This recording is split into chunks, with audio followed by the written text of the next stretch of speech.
बॉलीवुड का सबसे बड़ा स्कैंडल पार्ट 2 हमारी खास पेशकश में आप सभी का स्वागत है। मैं हूं आपके साथ अमन। और इस स्कैंडल में गिरफ्तार होने के बाद सेंसर बोर्ड के सीईओ राकेश कुमार को सस्पेंड किया जा चुका है।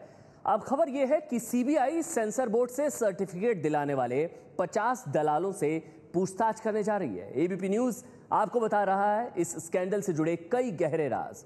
बात उस फिल्म की भी जो इसी शुक्रवार को रिलीज होने वाली है।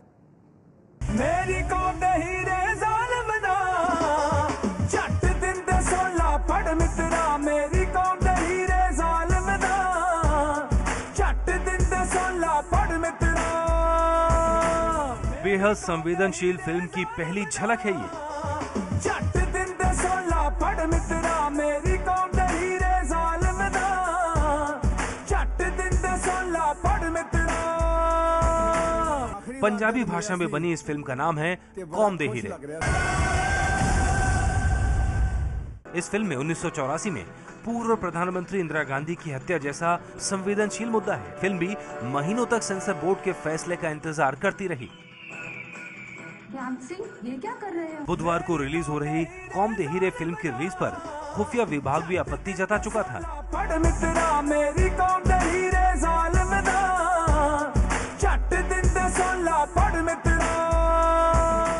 लेकिन पिछले दिनों राकेश कुमार के कार्यकाल में इसे मंजूरी दे दी गई। अब ये फिल्म भी जांच के दायरे में है। ते बड़ा खुश लग रहा सी। पिंड चलिया सी मंगनी कराउण। तेनू देखना सी एक बार, देख लिया। सिर्फ इतना ही नहीं, सेंसर बोर्ड के सीईओ पद से सस्पेंड हो चुके राकेश कुमार की गिरफ्तारी के बाद से एक के बाद एक चौंकाने वाले खुलासे हो रहे हैं। सबसे बड़ा आरोप यह है कि सेंसर बोर्ड के पूर्व सीईओ राकेश कुमार बाकायदा सेंसर बोर्ड में दलालों का एक रैकेट चला रहे थे। राकेश कुमार ने सोचा कि अगर सभी 60-70 एजेंटों के वो संपर्क में रहते हैं तो कभी ना कभी वो पकड़े जाएंगे। इसीलिए राकेश कुमार ने अपने 5 एजेंटों के जरिए ही पैसे लेना शुरू किया और पैसों के एवज में फिल्मों को सेंसर सर्टिफिकेट देना शुरू कर दिया। तभी बाकी एजेंटों को लगने लगा कि राकेश कुमार उनकी रोजी रोटी पर आंच आने दे रहे हैं, रोक रहे हैं। इसीलिए इनमें से कुछ एजेंटों ने सीबीआई की एंटी करप्शन विंग को संपर्क किया और उनको इस पूरे सिंडिकेट के बारे में जानकारी दी और सबूत भी सामने रखे। सीबीआई ने रेड की। सबसे पहले श्रीपति मिश्रा को गिरफ्तार किया, बाद में सुरेंद्र जायसवाल जो सेंसर बोर्ड के मेंबर हैं, और उनके बाद राकेश कुमार तक पहुंचे और इस पूरे सिंडिकेट को सबके सामने लाया। अब तक मिली जानकारी के मुताबिक राकेश कुमार से नाराज एजेंटों ने ही फिल्मों को मिलने वाले सर्टिफिकेट के इस सबसे बड़े स्कैंडल का खुलासा किया है। जांच के दायरे में आ गई हैं कई बड़ी फिल्में। सिर्फ इन फिल्मों पर ही नहीं, सीबीआई को जो जानकारी मिली है उसके मुताबिक विज्ञापन राकेश कुमार की कमाई का सबसे बड़ा जरिया बन गए थे। अब तक की जांच में सीबीआई के पास राकेश कुमार के खिलाफ पुख्ता सबूत हाथ लगे हैं, जिनमें से सबसे अहम है वो सीसीटीवी फुटेज जिसमें राकेश कुमार खुद पैसे लेते हुए दिखाई दे रहे हैं। सीबीआई इन्फिनिटी मॉल के सीसीटीवी फुटेज की जांच कर रही है और राकेश कुमार से पूछताछ भी कर रही है। वहीं सीबीआई का कहना है कि राकेश कुमार ने फिल्मों के अलावा विज्ञापनों से और फिल्मों के प्रोमो को सर्टिफिकेट देने के एवज में लाखों रुपए कमाए हैं। सीबीआई सेंसर बोर्ड दफ्तर से जनवरी से अब तक उन सभी फिल्मों के विज्ञापनों के और फिल्मों के प्रोमो की जानकारी ले रही है जिनको राकेश कुमार ने सर्टिफिकेट दिए थे।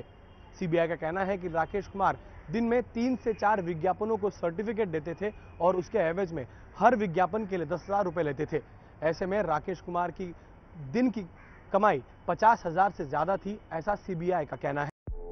ये भी कहा जा रहा है कि चाहे बॉलीवुड की हिंदी फिल्में हो या फिर क्षेत्रीय भाषा की छोटे बजट की फिल्में, सेंसर बोर्ड से सर्टिफिकेट लेने के लिए स्क्रीनिंग का काम सिर्फ उन्हें मिलता था जो राकेश कुमार के चहेते थे। किस्मत है आंडू, तू का करी पांडू।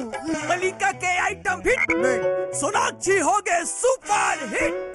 अंग्रेजी अखबार मुंबई मिरर में छपी खबर के मुताबिक रेलवे विभाग से सेंसर बोर्ड में नियुक्ति के बाद राकेश कुमार अपनी अधिकारी सेंसर बोर्ड की अध्यक्ष लीला सैमसन की कोई परवाह नहीं करते थे। वो इस काम के लायक नहीं थे, लेकिन मंत्रालय ने खुद ही उन्हें नियुक्त किया था। मुझे लगता है कि बदलते हुए राजनीतिक माहौल में उन्हें ऊपर से निर्देश मिले थे कि वो बोर्ड के सदस्यों या मुझे रिपोर्ट न करें, बल्कि सीधे सूचना और प्रसारण मंत्रालय को रिपोर्ट करें। जांच के मुताबिक राकेश कुमार बॉलीवुड के बड़े निर्माताओं से बिना एजेंटों के सीधे भी संपर्क करते थे और बदले में महंगे तोहफे लेते थे। सीबीआई सूत्रों से मिली जानकारी के मुताबिक गिरफ्तार एजेंट ने जांच में सीबीआई को जानकारी दी है कि राकेश कुमार फिल्मों को सेंसर सर्टिफिकेट देने के लिए पैसों के साथ साथ महंगे गिफ्ट्स भी लिया करते थे। इन महंगे गिफ्ट्स में महंगी घड़ियां, हॉलिडे पैकेज और 5 स्टार होटल में रहना और खाना पीना भी शामिल था। सीबीआई को जो एजेंट ने जानकारी दी है उसकी जांच की जा रही है और अगर सीबीआई की जांच में कोई पुख्ता सबूत हाथ लगते हैं तो उसकी जानकारी इंफॉर्मेशन और ब्रॉडकास्ट मिनिस्ट्री को दी जाएगी, जिसके बाद राकेश कुमार के खिलाफ डिपार्टमेंटल इंक्वायरी भी की जाएगी। एबीपी न्यूज को जानकारी मिली है, उसके मुताबिक kick, Singham returns, Bobby Jasoos, Humpty Sharma की दुल्हनिया और एंटरटेनमेंट जैसी बड़ी फिल्मों को सेंसर सर्टिफिकेट के लिए सौदेबाजी की खबर एजेंटों ने ही सीबीआई को दी है, लेकिन सीबीआई अब तक इसकी पुष्टि नहीं कर पाई है, लेकिन ये फिल्में जांच के दायरे में हैं। राकेश कुमार के 2 बैंक लॉकर्स की जानकारी सीबीआई को मिली है, जिसे गुरुवार को पंचों के सामने खोला जाएगा।